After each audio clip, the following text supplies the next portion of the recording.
Pues, ¿qué tal amigos? Aquí la bienvenida, pero el que tiene que dar la bienvenida el día de hoy es nuestro gran sensei Enrique Rivera Chimello, quien es la presentación es número uno de Pregúntale al especialista. Adelante, sensei. Muchísimas gracias, Sensei. Como siempre, un honor, un gusto, un placer compartir escena con usted. Temporada 1, episodio número 1. Exacto. Exactamente, Sensei. Y bueno, en este momento estamos transmitiendo simultáneamente a través de las frecuencias de Zona de Combate Radio, Facebook y YouTube Live. Así que, amigos, por favor, compartan sus comentarios, sus preguntas. Ya tenemos aquí al Sensei. Pues adelante, Sensei. Estamos en su espacio. Muchísimas gracias, profesor. Que quise empezar con usted porque generalmente el que entrevista luego no tiene oportunidad de compartirnos un poquito, ¿no? De quién es y qué hace y cuánto sería cómo. Sensei, ¿cómo empieza? ¿Por qué y cómo empieza usted en las artes marciales? Wow, ¿cómo? Pues para empezar, quisiera agradecerle pues esta oportunidad, ¿no? Que Sensei Enrique Rivera Chimello me permite al compartir, ¿no? En su programa. Y ahí le tienen algunos mensajitos, Sensei. Muchas Eh, gracias. Realmente yo me inicio, pues como le había comentado en una ocasión anterior, mi padre era una persona muy activa en las cuestiones deportivas, o sea, había sido una persona que incluso había roto un récord mundial en bicicleta, más no fue reconocido por diversas circunstancias, ¿no? O sea, porque se por su edad, porque no era favorecido políticamente en ese momento, 20,000 cosas. Y siempre estuve navegando bajo la sombra de ese personaje que era un atleta en toda la extensión de la palabra. O sea, lo mismo funcionaba siendo futbolista que siendo boxeador, que siendo ciclista, que haciendo cualquier actividad deportiva. Y entonces siempre me pedía como condición, aparte de la cuestión académica, la actividad física. Y pues yo debo confesar que era alguien renuente a eso, siempre andaba yo tratando de dilatar, por ejemplo, las horas de entrenamiento, aunque no había opción, era todos los días, 2, 3 veces por día, teníamos que hacer actividad física. Y un día, en 1978, mi padre me lleva a ver la película cuando ingresa por primera vez a México de la Guerra de las Galaxias, el capítulo número 4, en donde pues vemos nosotros por primera vez a Darth Vader, Obi-Wan Kenobi, todas esas personas. Y hay una escena muy particular en la que Darth Vader extiende la mano y a uno de sus comandantes lo ahorca con pues, la fuerza de Sith, ¿no? O sea, del poder Sith que él tenía, y de alguna manera ahorca a este comandante. Y yo en ese instante, que en esos entonces si alguien abría la boca en un cine, pues todo el mundo le tiraban de cosas. Yo le dije a mi papá, ¿qué tengo que hacer para que yo haga eso? ¿No? Para que pueda ahorcar a alguien, ¿no? Y mi papá me dice, va, ¿quieres hacer como él? Tienes que entrenar, pero tienes que entrenar con dedicación. Y a partir de ese momento comienza la aventura dentro de las artes marciales. Me pidió que yo investigara qué maestro pudiera ser el que me enseñara bajo la senda del arte marcial, quién me daría la educación, quién me daría la estructura, el orden. Y me llevó un buen tiempo porque era difícil, ¿no? O sea, no había acceso, al menos aquí en Yucatán, en una sociedad costumbrista, en una sociedad bastante cerrada para muchos cambios. Pues realmente me llevó mucho tiempo ser admitido como niño, ¿no? Habían alumnos adolescentes, me acuerdo que cuando yo ingresé habían muchachos de 16, 17 años, creo que los más jóvenes, pero no habían personas que tuviesen menos de 10 años o 10 años, ¿no?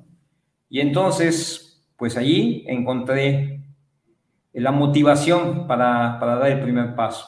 Y ese fue el punto, ¿no? O sea, mucha gente me pregunta, oye, ¿quién te inspiró dentro de los artes marciales?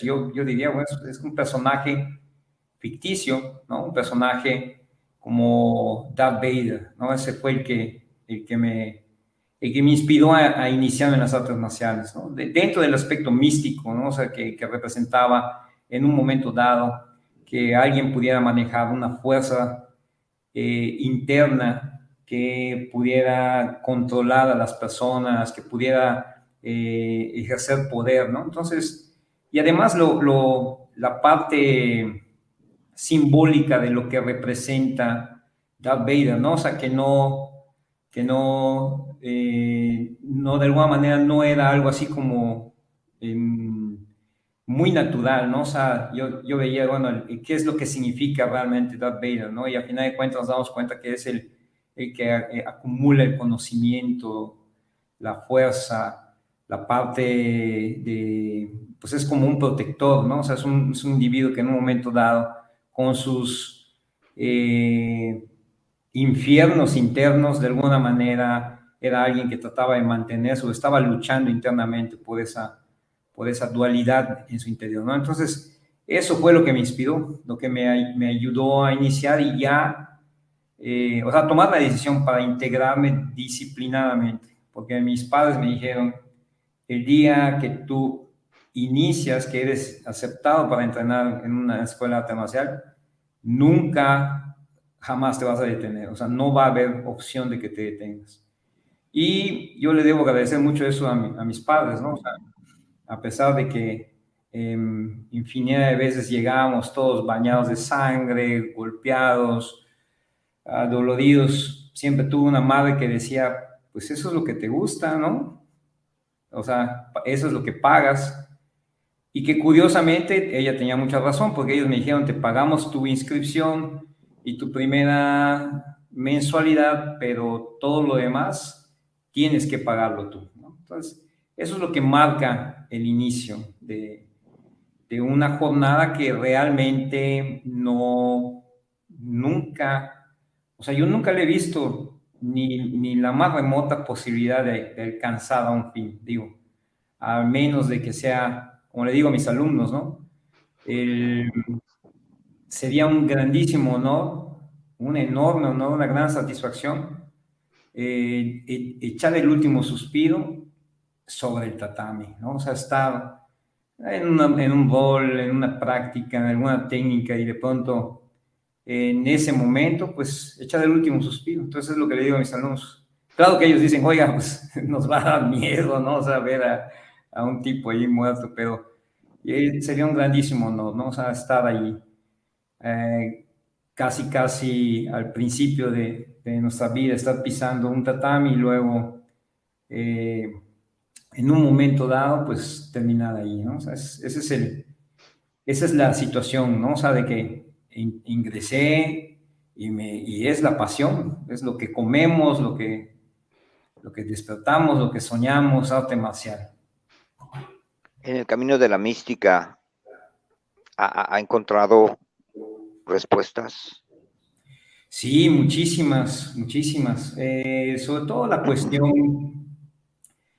cuestión de esa lucha de la que le menciono, ¿no? O sea, dos fuerzas, una dualidad constante en lucha en el interior, ¿no? O sea, por ejemplo, siempre, basta escuchar que infinidad de veces voy a mencionar a mi padre y a mi madre, porque son personas sumamente importantes que de alguna manera influyen, se mantienen, ¿no? En mi consciente, ¿no? En la situación de que mi madre siempre me decía, oye, tú algún día vas a acabar en la cárcel, ¿no? O sea, sino controlas eso, porque pues yo era el clásico chamaco que se la pasaba, pues no sé, si veía que alguna persona se acercaba a mi madre y le decía, oye, linda, o cosas así, yo era el tipo que, a pesar de ser pues una miniatura, pues ahí andaba. Me acuerdo que una vez un comandante de policía me dio con la parte baja de su pistola, pues porque andaba queriendo rondar a mi mamá y oye, y trataba de influir, y entonces yo me acerqué y el tipo, pues lógicamente vio, pues qué rapazuelo que hay de acá, ¿no? Al principio me puso la mano en la frente y me empujó. Y mi mamá, pues, con educación me dijo, oye, deja por favor de molestar a la persona esta, o sea, lógico, ¿no? O sea, decía, es un chamaco con ímpetus desbordados. Y llegó un momento que yo dije, pues ahorita me surto al señor, ¿no? Y lo quise molestar y en una de esas se voltea a mi mamá y ¡pac! Me da mi llegue el tipo. Lógico, cuando si mi mamá se voltea y me ve a mí con así los ojos llorosos y quejando, en lugar de decirle a la persona, oye, ¿por qué le hiciste eso? Porque no vio que me dio con la cacha. Pero sí, en un momento dado me llama mi mamá la atención y me dice, oye, déjame estar molestando a esta persona, ¿no? Pero siempre fui una persona de ese tipo, con De arranque. una violencia en ebullición constante, de tal manera que incluso, ¿no? O sea, imagínense, durante algunos años, por ejemplo, si se armaba una rebambaramba ahí afuera de la casa o de cualquier lugar de reunión y se andaban surtiendo los golpes, siempre escuchaba a mi madre decir, oh, otra vez Jorge ahí metido pues porque era como una constante, ¿no? Entonces sí llegó un momento en donde, pues, de alguna manera esas energías se fueron dando encontronazos con la otra parte que era la educación, que era la disciplina, que era el orden, que era el respeto, que era la obediencia, que era el de alguna manera ser un ejemplo a seguir, porque eso es algo que a mí siempre me molestaba, ¿no? O sea, que mi madre, si yo me comportaba mal o respondía mal o no cumplía con mis deberes de alguna forma, siempre me decía, oye, eso te enseña tu carácter, y a mí me molestaba muchísimo ese concepto. Entonces decía, ¿cómo voy a dejar mal a mi práctica marcial? ¿No? Y llámese como se llame, pero mi mamá siempre le llamaba karate.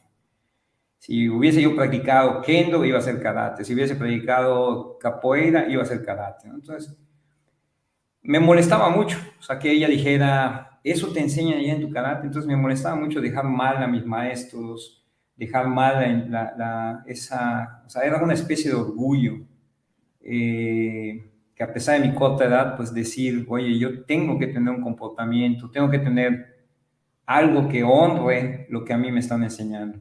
Entonces, esa lucha constante entre un ser iracundo, un ser violento, un ser que quería romper reglas, que quería ser libre completamente, sin ataduras, ¿no? Son un ser que pudiera manifestar su poder sobre otras personas. Y luego una contraparte que era el de las personas que de alguna manera, o sea, una persona que tenía un compromiso dentro del arte marcial, con la sociedad, eh, con el sueño también, ¿no? El sueño casi de inicio de algún día llegar a ser un maestro, a ver, o llegar a ser un Darth Vader o algo así, ¿no? O sea, un ser que pudiera transmitir o controlar sus pasiones, sus fuerzas, sus debilidades también, ¿no? O sea, que eso es lo que nos enseña mucho el arte marcial, o sea,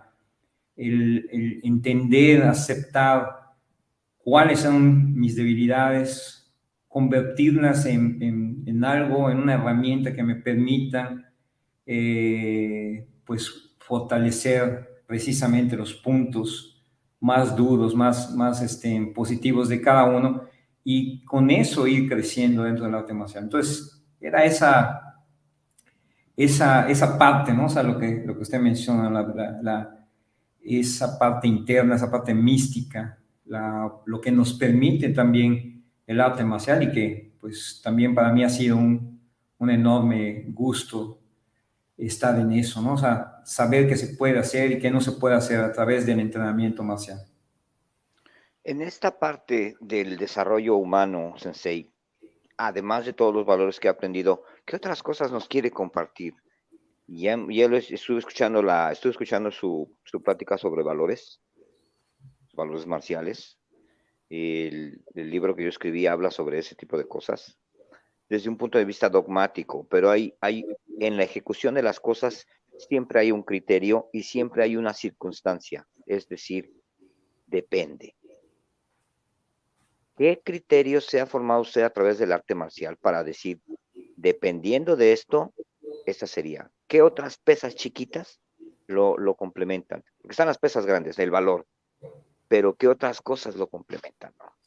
Uy, es que mucho tiene que ver también la interacción con la sociedad, ¿no?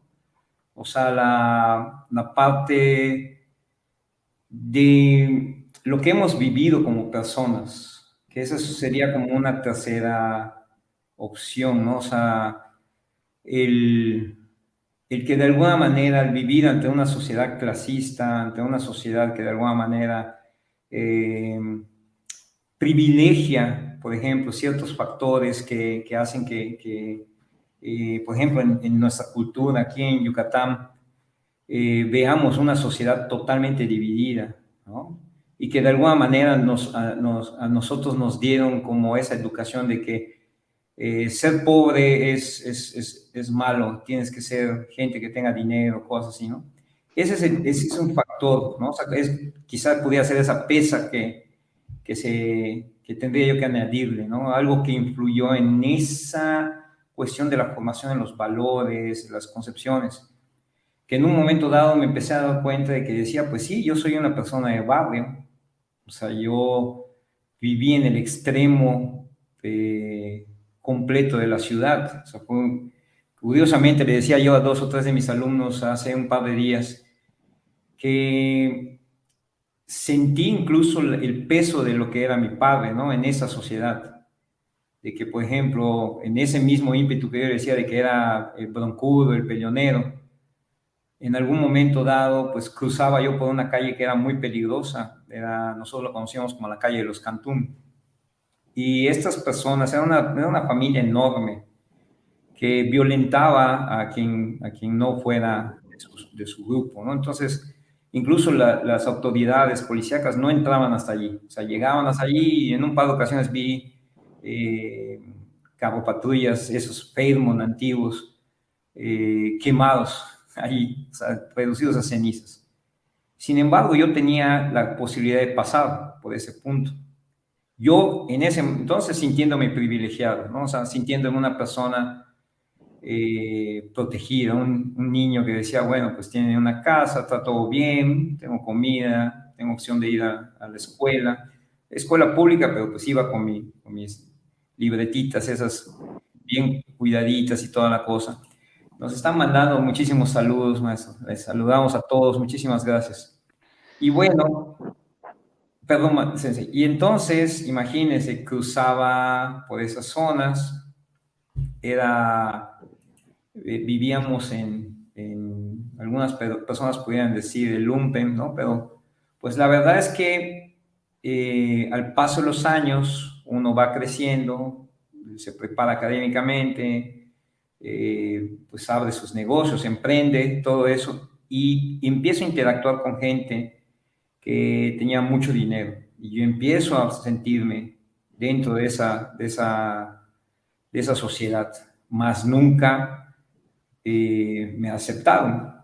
Y entonces, imagínense, empieza esa pesa a funcionar entre los valores que va como persona de decirse, oye, ¿qué está pasando? Y empiezo a darme cuenta de mi sociedad, de mi grupo, de lo que pasa realmente en mi Yucatán. Y me doy cuenta de que hay gente que a pesar de que tiene todos los esfuerzos del mundo, que lucha, que trabaja no sé, 12, 14 horas por día sin descanso, que no tienen vida social, que están tratando de subsistir y a pesar de toda esa lucha no logran salir adelante. Y veo otras personas que con el mínimo esfuerzo están en las mejores escuelas, en las mejores situaciones, todo eso.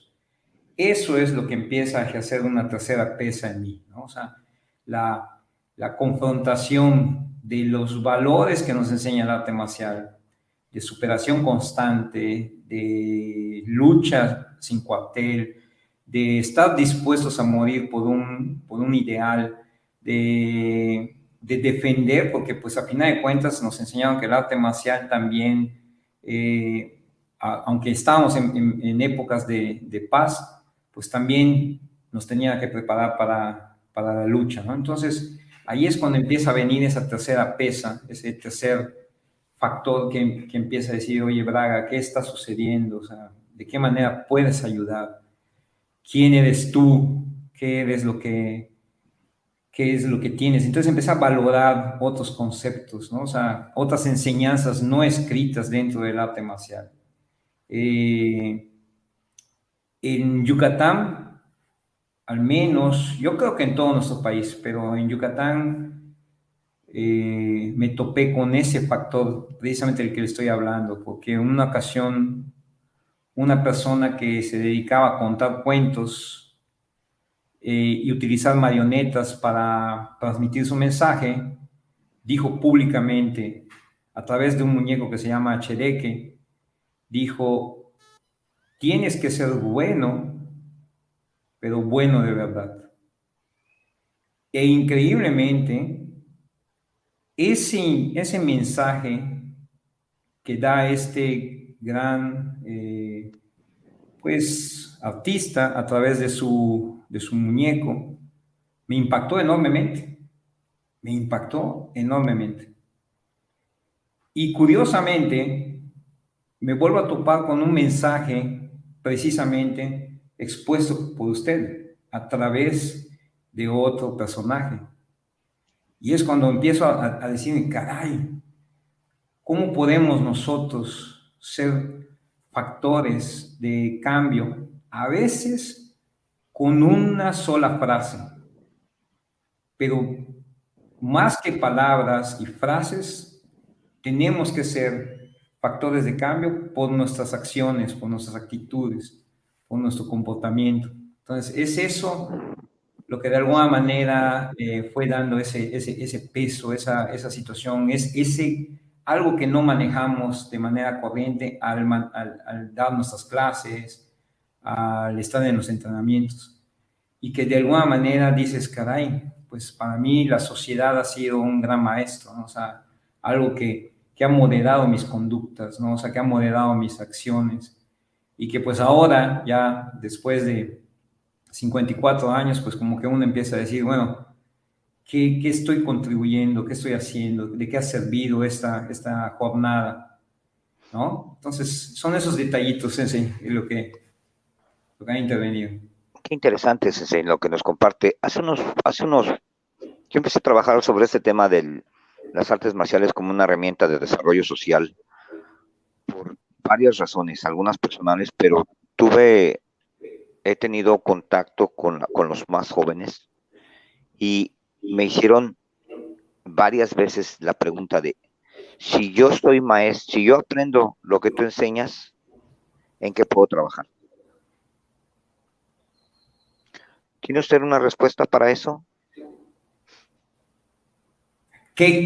A ver, nuevamente, Sensei. Pensé que se hizo usted una pregunta. A ver, Ajá, dígame. me hicieron la pregunta y es algo que me pesa constantemente, porque una persona joven me dijo, una persona en situación de carencia económica, ¿no?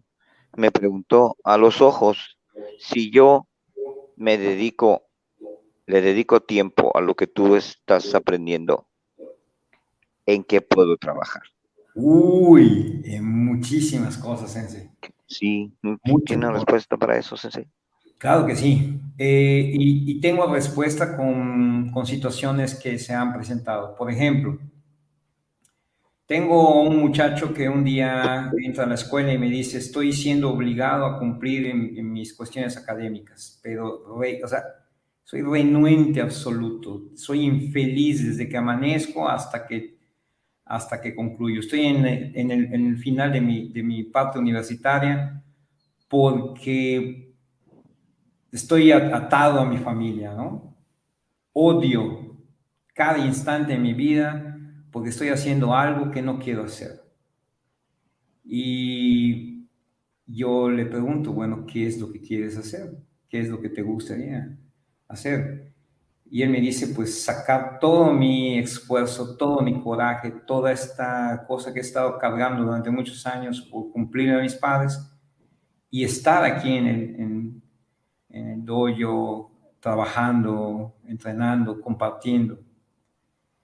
Y con el paso del tiempo he visto una persona que ha logrado moderar muchísimas cuestiones de su vida, que ha de alguna manera ha podido contribuir con otras, o sea, digo, sin ser están mencionando ese ejemplo, pero él está contribuyendo con otras personas en la cuestión formativa, en la cuestión de liderazgo dentro de un grupo. Entonces, el arte marcial, yo se los digo a los alumnos, nosotros podemos pasar por una formación académica y en la cual considero que está mal estructurado, o sea, porque nos obligan a pasar los años, a cursar los diferentes niveles académicos mediante el aprendizaje de memoria, no por el gusto de adquirir conocimiento. Y en el arte marcial, en contraparte, nos motiva una adquisición de conocimiento cada vez mayor, lo que nos permite investigar constantemente. Y ahora, a través de la media, pues tenemos alumnos que tienen una información variada y ellos mismos, yo me doy cuenta que ellos mismos saben más que nosotros en muchos factores, ¿no? O sea, tienen una voracidad por tratar de aprender, por tratar de acercarse más a todo el conocimiento, en contraparte de lo que es la formación académica formal, si así le queremos llamar, ¿no? O sea, Académica, está bien. entonces, de alguna manera, y se los digo constantemente a mis alumnos, por ejemplo, nos taladramos, no sé, la tabla periódica, todas las cuestiones de matemáticas, por ejemplo, cálculo diferencial y 20,000 cosas, pero pregúnteme usted en este momento, es que yo resuelvo alguna de esas fórmulas. Y yo le digo a mis alumnos, pues, ¿qué pasó? O sea, yo me acuerdo que llegábamos al examen y hacíamos todo eso, y en este instante no hay, o sea, se borró. A diferencia de lo que uno puede hacer a través del entrenamiento, en este caso marcial, algo que nos apasiona, ¿no? O sea, que es el compartir muchísimas cosas, muchos valores, muchos fundamentos físicos, mentales, incluso algunos hasta espirituales, y eso sin llegar a ser una cuestión religiosa, que también estoy en contra de eso, ¿no? O sea, que Sí, todo del dogma. lo dogmático, exacto, o sea, esa cuestión de que incluso ni entendemos por qué, pero ahí estamos allá, porque si Sí, salimos de lado nos meten un trancazo.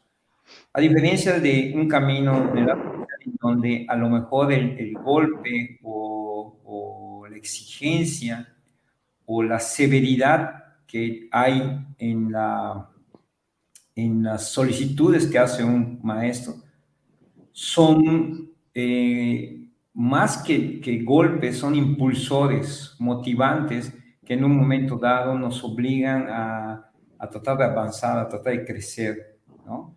Entonces, si alguien me dijera, oye, si yo hago un esfuerzo voluntario, personal, por estar haciendo lo que tú estás educando, yo diría, bueno, sí puedes hacer muchas cosas, puedes llegar a ser un ciudadano eh, consciente de tus deberes, de tus obligaciones, de tu parte como contribuyente a que nuestra sociedad, a que nuestra población sea mejor. Puede ser una persona que de alguna manera con el conocimiento técnico puedes ejercer varias funciones.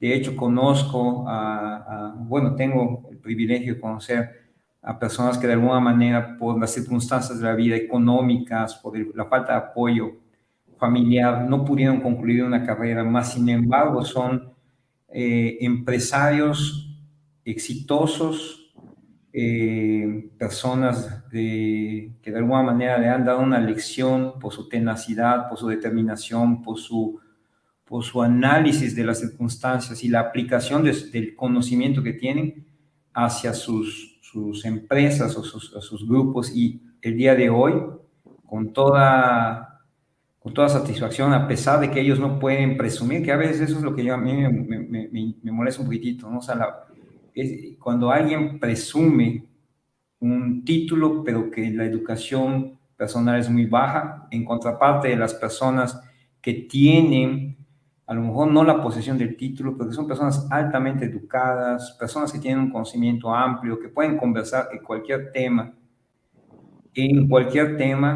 y si no tienen las palabras para solucionar alguna pregunta, pues de alguna manera dicen, bueno, eso no lo sé, permíteme o ilumíname con lo que tú sabes, y aceptan, ¿no? Eso, entonces ahí cuando uno dice, esto es lo que me da el arte marcial. Yo sí tendría esa posibilidad de decirle, bueno, este es un camino que te puede ayudar, que en el paso o la convivencia con otras personas que tienen muchas otras especialidades, capacitaciones, recursos, uno puede crecer con ellos y de alguna manera aprovechar ese recurso humano, ¿no? O sea, ese recurso del conocimiento, la amistad, que también, ¿no? O sea, nos pasa mucho entre nuestros grupos de alumnos, y usted debe tener un montón de esas experiencias, ¿no? Entonces, los grupos de alumnos, hay gente que de pronto se da cuenta, esta persona es buena, pero a lo mejor no tiene la posibilidad de salir adelante. Entonces, hacen como redes de ayuda y lo impulsan a crecer, cosa que en la competitividad en la búsqueda de un título universitario muchas veces no se da. O sea, hay una separación con las personas, ¿no? O sea, una especie de individualización sin considerar el factor que representa ser parte de una sociedad. Y el avance social, el escalar socialmente es muy complejo, como usted señalaba hace unos momentos. Trabajas por horas, no tienes vida social, trabajas los domingos, vendes pancitas, quesadillas, te vas a venderlos, a repartir los flanes, y la escala social es difícil. Y sí, es parte de las herramientas, ¿no? Yo siempre he dicho que yo no enseño a la gente a pelear, yo enseño a la gente a pensar bajo fuertes cargas de estrés. Yo los enseño a ser más asertivos, yo les enseño a ser más concisos. Me pongo un ejemplo. Ayer antier una persona se quejaba sobre el nombre o a lo que me dedico en este programa que estoy iniciando, y de una manera despectiva, hablando de quiénes somos, ¿no? Que si nuestros orígenes son o no son, poniendo entre comillas el nombre de nuestros ancestros, ¿no? Porque el programa se llama Ancestral. Entonces, yo no debato en Facebook, yo no litigo en Facebook. Si el comentario no me es favorable, hay una herramienta que dice borrar. Afortunadamente y desafortunadamente, nosotros hemos pasado de largo muchas veces por la educación que tenemos tan frontal. No, hay victorias pírricas. Sí. Yo le aprecio lo suficiente a esa persona para ignorarla. Como un borracho, que es mi amigo, que me ofende borracho, y yo sé que mañana va a decir, disculpa. Soy lo suficientemente inteligente y aprecio lo suficiente a esa persona para ignorarlo, pero al mismo tiempo también tenemos que escuchar qué me está diciendo esta persona detrás de ese mensaje que yo no estoy dispuesto a escuchar, por lo violento, ¿no? Por el ego herido se expresa, ya, es que tú me dijiste, sí, pero ¿qué me estás diciendo, no? Sí te dije algo, pero ¿qué es eso que te estoy diciendo? ¿Qué te estoy compartiendo que tú no quieres escuchar? En este aspecto, Sensei, parte de las enseñanzas que usted comparte tienen que ver con los valores, con los principios, con la educación. ¿Usted considera las artes marciales una educación complementaria de la sociedad? Yo, yo la considero más allí de solamente como, por ejemplo, y permítame antes decirle por qué esta afirmación. Muchas veces los padres de familia, cuando motivan a sus hijos a iniciar la práctica del arte marcial, si el niño tiene un mal comportamiento o, por ejemplo, el niño a pesar de que tiene el gusto o sea, ese deseo de seguir practicando, lo castigan sacándolo de esa situación, porque lo ven como un hobby. Y yo le menciono mucho a los padres y a los mismos alumnos les menciono que eso es tomar el arte marcial como una actividad secundaria, pero yo considero el arte marcial como una actividad primaria, por la formación, por la cuestión de la estructura que otorga a los practicantes, ¿no? O sea, al principio usted y yo estábamos platicando de lo que de alguna manera esa lucha interna, aunque el hubiera no existe, o al menos no hay manera de comprobar, ¿no? O sea que a menos que nos vayamos a esa cuestión de las teorías de cuerdas y cualquier decisión o cualquier disyuntiva genere un mundo alterno, Sí, pero pláticas bueno, bizantinas. pero exacto, o sea, como no tenemos manera de comprobarlo, pues lo que sucede es esto, cuando uno practica el arte marcial, por ejemplo, siendo niño y se mantiene en ello, pues adquiere ciertas cualidades, incluso podemos manejar hasta el punto de costumbres, que permiten que uno sea una persona que tenga ciertos valores propios para una sociedad, ¿no? Una sociedad civilizada. De alguna manera, yo digo que es una actividad fundamental. Es una actividad que le otorga al practicante, primero que nada, la formación o la adquisición de un cuerpo saludable, cada vez más fuerte, cada vez más flexible. Es una actividad que puede iniciarse desde que uno tiene una temprana edad, como desde los 3 4 años, y uno puede continuar a los 80 años, 85 años, activo, manteniendo un cuerpo elástico, flexible, Funcional. funcional.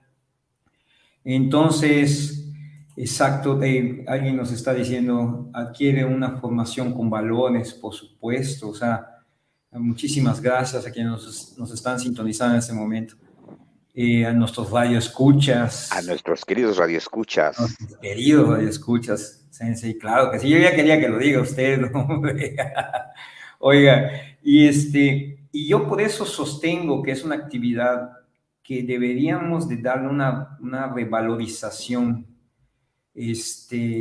Exacto, vean, nos están contribuyendo con respeto, con un montón de cuestiones que dan, ¿no? O sea, que nos otorga el arte marcial. Entonces, yo sí creo que es una actividad que debería ser revalorizada, puesta como una actividad primaria. Incluso alguien, no recuerdo quién, recientemente me decía que estaba impulsando en su congreso estatal o no sé dónde que el arte marcial fuera considerado como obligatorio a nivel primario. No recuerdo si usted me lo mencionó o alguien, sé si me decía, y yo estaba totalmente de acuerdo, sí, En los Emiratos dan clases en las primarias, en las en las primarias. secundarias, Entonces, ¿qué es lo de que sucede? Jiu-Jitsu, específicamente de Exacto, de Jiu-Jitsu. Jiu-Jitsu, exacto.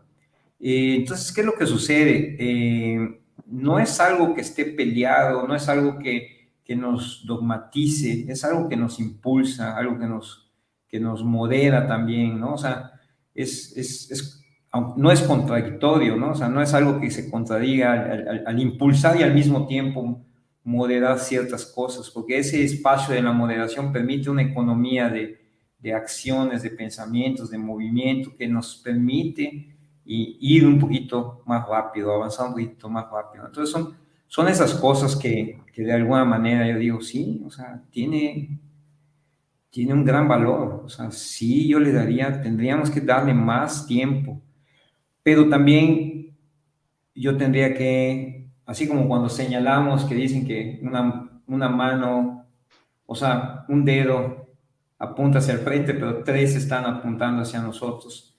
También tendría que decir, tenemos que saber como padres de familia o como practicantes personales a quién seguimos también, ¿no? O sea, porque así, esa es otra cuestión del debate. Hay muchos que de alguna manera a lo mejor tienen la intención de ser instructores, de enseñar, de formar, pero no tienen pues la vocación real, ¿no? O sea, están movidos por otros intereses y una mala dirección o un mal instructor, o sea, alguien que de alguna manera no sea un factor de cambio positivo en una persona, pues entonces también eso es lo que yo digo, ¿no? O sea, pues cuando nosotros señalamos, a veces no nos damos cuenta que nos estamos poniendo igual en la diana de donde nos están casando, ¿no? O sea, tenemos que entender que somos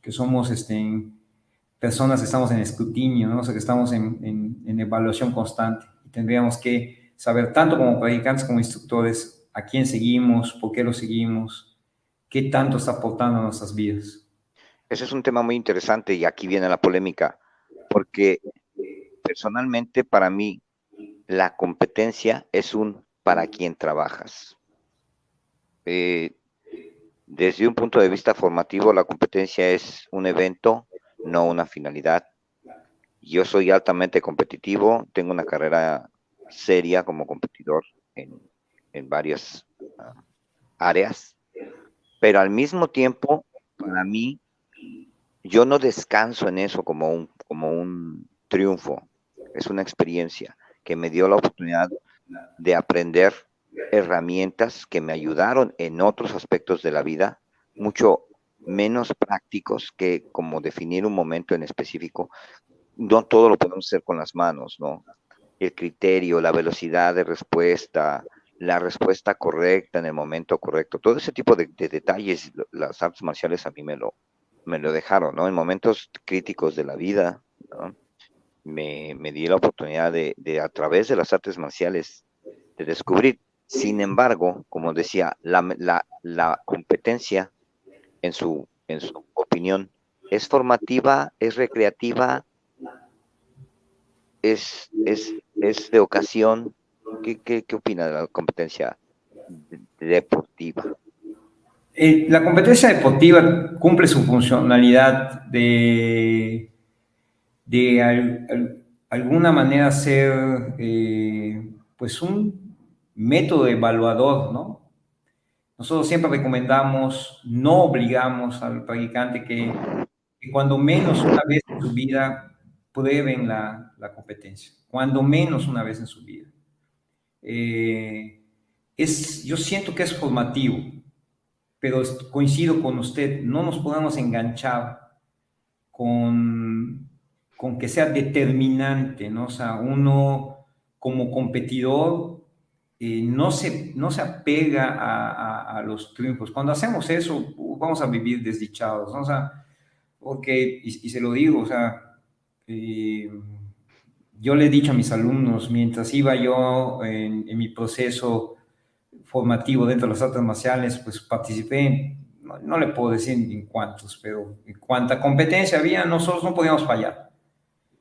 No podíamos fallar porque en esos años, usted recordará, no había tantas competencias, digo, o sea, ahora tenemos para Muchas dar. oportunidades. Hay muchísimas oportunidades ahorita, pero en ese entonces yo me acuerdo que a veces uno fallaba un evento y teníamos que pasar unos 6 meses entrenando como locos para el siguiente, porque había o una sola competencia estatal, una sola competencia regional, una sola competencia nacional, entonces el campeonato nacional, entonces llegar a ese punto era así como que Es una oportunidad o dos oportunidades en todo el año. Entonces, pero peleábamos mucho. Había muchos dual meets, o sea, casi cada semana, casi 15 días estábamos peleando.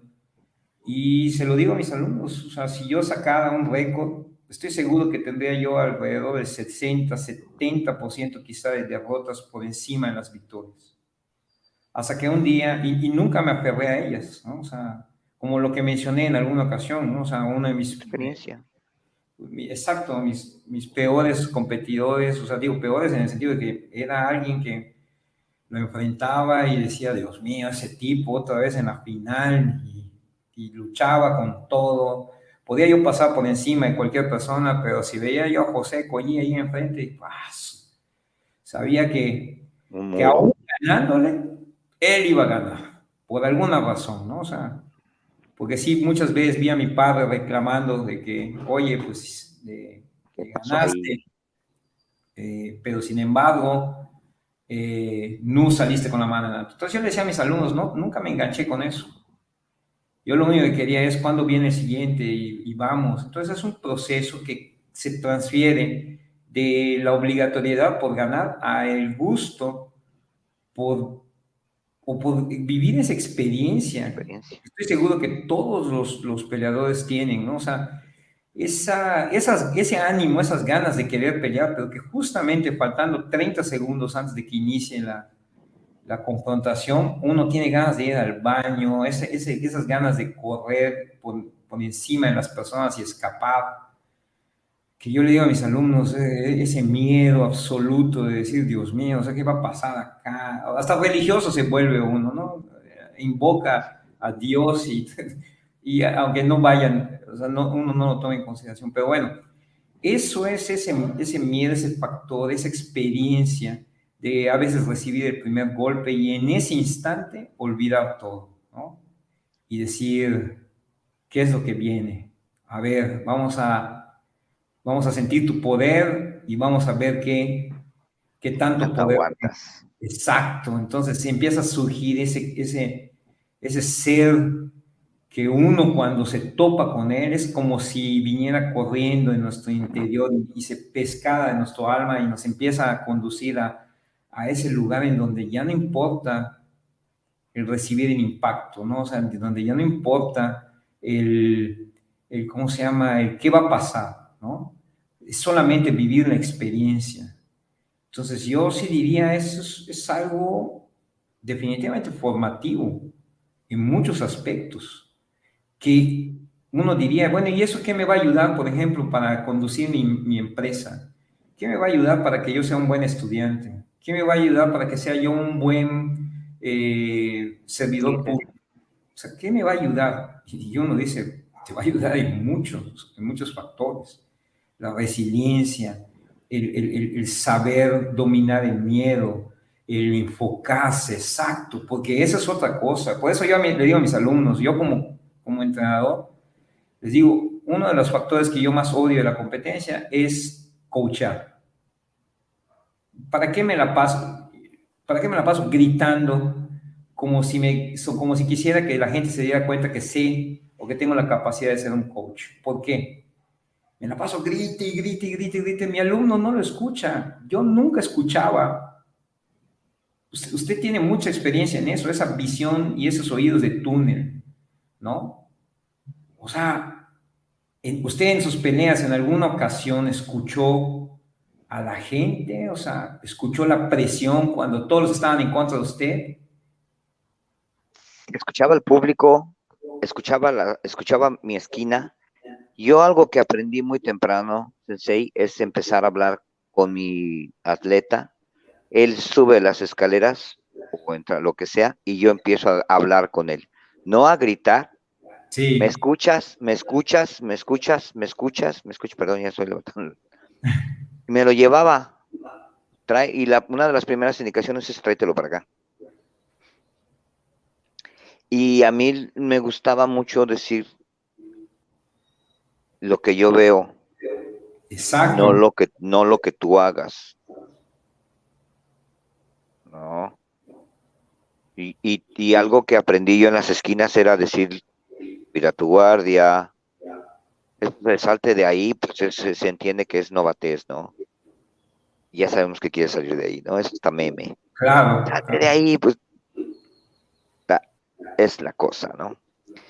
Y me parece muy interesante todo esto porque no siempre tenemos oportunidad de recalcar la importancia de la esquina, si la esquina sabe lo que estás haciendo y si la esquina sabe lo que se tiene que hacer, ¿no? Joyce Gracie tuvo a bien comunicarnos que aún es que tu esquina no tienes a tus cuates. O sea, lo voy a explicar de otra forma. Él dijo, tú no tienes a alguien en la esquina que te está echando porras. Tienes Es, en la esquina a alguien que te está diciendo qué está faltando. Si de, no te dice sube a la derecha porque el otro sabe que la derecha está abajo. Entonces tienes que saber explicarle al otro sin decirle qué hacer, en qué podría incurrir como una falta o qué ve que el otro está haciendo que podría decirle. Y le gritas, tiene las manos abajo, ¿qué va a hacer? Subirlas, ¿no? El contrario también, oye, también se juega sin balón, ¿no? exacto. Es otra cosa, también se juega sin balón. Sensei, porque el tiempo apremia. Sí, Mi maestro, cuando hablaba de su maestro, mi sensei, cuando hablaba de su sensei, se le iluminaba la cara. Y hablaba de él cuando él iba en tren a X parte de un lugar a otro y tenían estas pláticas profundas como que para mí es una parte de la riqueza marcial. Estas pláticas son parte de ese tesoro. ¿Tenía usted este tipo de conversaciones con sus maestros? ¿Y qué recuerda o qué nos podría compartir? uy, infinidad de experiencias. Una que diga una de su maestro. Si tiene un maestro favorito, ¿qué recuerda de él? No, si quiere mencionarlo y si no quiere, no, para ¿No? no desplazar a nadie, pero si quiere platicarnos un poquito de esta experiencia que dices, este hombre, este señor no me dio un consejo, me salvó la vida. ¿Qué hicieron por usted? Bueno, pues aquí fíjese si yo tuviese que mencionar a mis maestros, tendría que mencionar a miles, creo que, de personas, ¿no? O sea, me he topado con maestros en muchos niveles que han sido fundamentales para su servidor. Y bueno, disculpe un poquitito No, no, está bien, a mi perrito que anda aquí se me caen los aretes, profe. saludando. Pero por, si yo tuviese que mencionar a un maestro, con toda justicia tendría que mencionar a mi señor padre. Él es, además de ser mi instructor, además de ser mi maestro de vida, también ha sido oh, un maestro marcial en muchos aspectos. Eh, Vivimos juntos experiencias muy difíciles. En- y lo que yo siempre recuerdo de él cada vez que hablamos, o cuando o sea, con una pregunta como lo que usted me dice, algo que haya sido fundamental de él, fue en una ocasión en que pasamos a un naufragado. Y él, ya éramos practicantes de arte marcial. Y de pronto yo lo veo en medio de la tormenta, pues imagínense, se cayó un tipo en alta mar y se perdió, luego se rompe el mástil y golpea en la cabeza a una persona que estoy seguro que esa persona no habrá podido sobrevivir, pero bueno, en el medio de la tormenta veo a un ser batallando, batallando con todo. Eh, de pronto lo veo correr por en medio de ese barco, que era más o menos como unos 16 metros de largo. Lo veo correr en medio, me imagino que habrá visto en el medio de toda esa vorágine, Barullo. habrá visto mi rostro asustado y él viene corriendo por en el medio, saltando entre cosas, entre agua que estaba dentro, cosas que estaban tirando, girando por todos lados.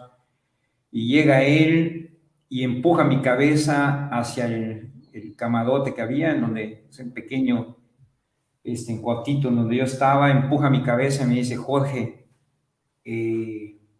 todos aquí, escucha bien esto, me dijo, todos aquí van a morir. El único que no va a morirme eres tú. Y de eso me encargo yo. Y entonces yo me le quedé viendo y dije, confía en ti, confía en ti. Y batallamos y fueron horas, o después de ese momento, horas, hasta que amainó la tormenta. Tuve que mascar en un pedazo de carne salada de pescado que ellos habían refilado y para evitar los vómitos, el mareo, cosas así. Y es cuando veo a un ser completamente agotado, manteniéndose firme, tratando de luchar con lo poco que podíamos, tratando de llevar a ese barco, siguiendo las indicaciones del capitán de ese barco. Y él diciendo, vamos a sobrevivir, tenemos que salir, ¿no? Entonces, ahí es cuando veo la mayor enseñanza de una persona, de alguien que dijo, vale la pena luchar por algo que no es mi vida, sino la vida de las demás personas. O sea, esa es la mayor enseñanza, ¿no? O sea, por eso ves, como mis alumnos me dicen, oye, profe, estás lastimado en la rodilla, vete a tu casa, o se te ve mal, o estás golpeadísimo de a lo mejor de jornadas duras de entrenamiento, o puedo estar muy mal y yo lo primero que hago es, no, por supuesto que no, porque aquí adentro de este barco hay personas que valen la pena, que vean a un individuo que a pesar de su incapacidad de enfrentar, por ejemplo, fuerzas mayores como de la naturaleza, y aún así decir, aquí podrán morir todas las personas que sean, pero tú, o sea, ustedes van a vivir, ¿no? O sea, tienen que salir adelante. Entonces es una enseñanza que yo siempre he traspolado a la cuestión marcial, ¿no? O sea, siempre, por eso he admirado. Ayer precisamente estuve sentado junto a él en un reencuentro con los alumnos que iniciaron hace 37 años la academia. Y no se imagina el que yo todavía puedo voltear a ver a un lado y veo a ese tipo, ¿no? Que en su insignificancia ante el universo es un individuo que se atrevió a luchar en contra de una fuerza superior que es una tormenta, ¿no? Y decirle a su hijo, está perdido todo, todo, absolutamente. Esta cosa se va a perder. Y él decirme, confía, confía, vas a vivir, ¿no? Entonces, desde entonces yo digo, ¿quién es mi maestro más significativo? Ese señor. Se llama don Jorge Francisco Braga Braga. Entonces, ese es mi máximo héroe, mi máximo indicador. Pero maestros, tengo que mencionarles a todos. Tengo que mencionarle, incluso tengo que ponerlo a usted en la lista. Y sin estar haciendo esas cuestiones como de falsos halagos. No. Lo sé porque incluso, como se lo dije, yo he estado abajo de una jaula y lo he visto a usted, ¿no? Y entonces cuando uno hace así, dice, caray, imagínense, o sea, ese ser que lucha en contra de las adversidades, esos son personas que enseñan, a veces sin palabras, son los más valiosos, a los que además hay que agradecer. Y yo, como le digo, si usted me pone, tendría que ponerme ahorita a escribir todas los maestros que tengo. Pues tenemos tareas, Sensei. ¿Perdón? Tenemos tareas, Sensei, para platicar. Sí, tenemos muchos maestros y sin el afán de desplazar a nadie, sí hay maestros principales, sí hay enseñanzas. Como les digo yo en clase, tienes que seguir viniendo porque de todas esas clases, una te va a cambiar la vida. De muchas clases van a ser iguales que otras, pero una de todas esas clases te va a cambiar la vida. No sabemos cuál, por eso tienes que seguir viniendo. No sabemos cuándo te va a caer el 20, pero te va a caer. Si dejas de venir, el 20 no te cae, pero si sigues viniendo, es un tema de probabilidad un día algo te hace clic. Usted lo ha visto con sus alumnos. Alguien hace y hace y hace y un día ¡pac! Hace clic. El famoso Satori, ese momento de iluminación o ese eureka o ese ajá momento, ¿no? Lo que llaman acá los vuelos. Pero a mí me parece muy interesante todo esto que nos comparte, Sensei. Ya antes que todo, agradecerle la sencillez, la sobriedad, la profundidad de sus palabras. Para mí son, como dije hace ratito, parte del tesoro que es el micrófono y la amistad. Porque más allá del micrófono, la amistad es lo que cuenta. Así es, Sensei. Yo le agradezco y me siento privilegiado de contar con su amistad. Y sí, pues gracias por este momento de interiorización.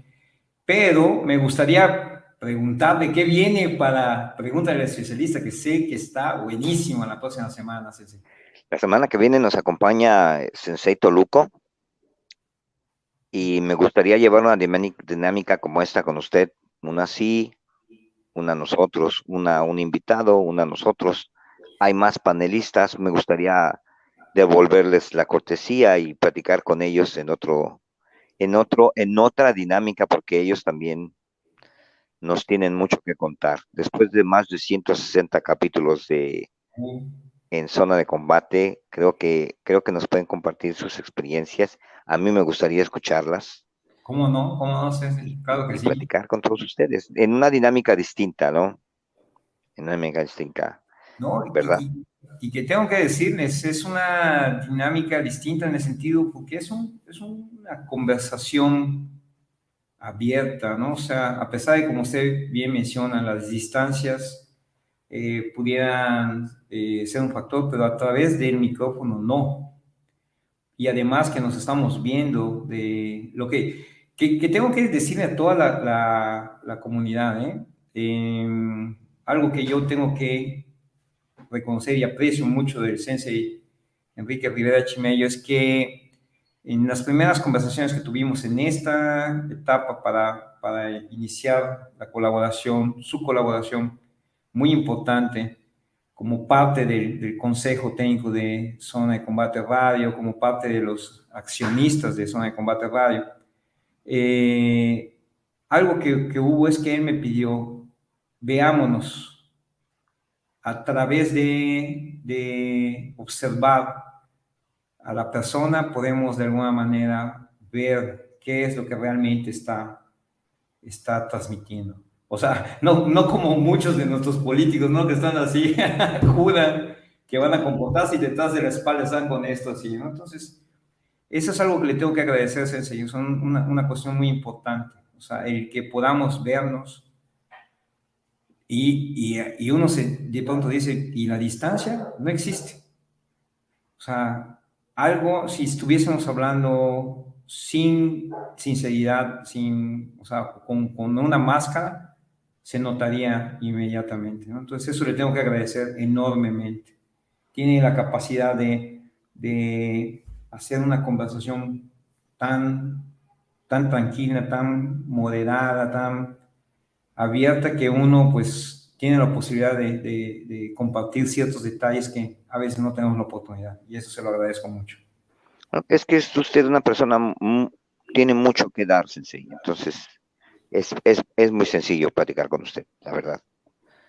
No hay oficio ahí, usted es una persona con una riqueza muy vasta. Y eso se agradece.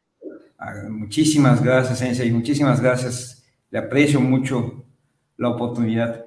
Y pues ya nos vemos en una semanita. Prepárense porque va a estar buenísimo. Una vez más, saludamos a nuestros queridos radioescuchas, radioescucha querida, radioescucho querido. Aquí vamos a estar trabajando con ustedes, para ustedes. Dudas, chistes, reclamación, comentarios, pónganlos en la caja. Ahí los vamos a estar leyendo. El programa no se acaba aquí. Estamos revisando los comentarios durante la semana.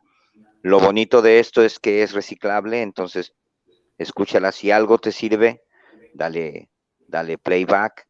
Si quieres compartir con alguien más, nos ayudas mucho con eso y estamos al pendiente.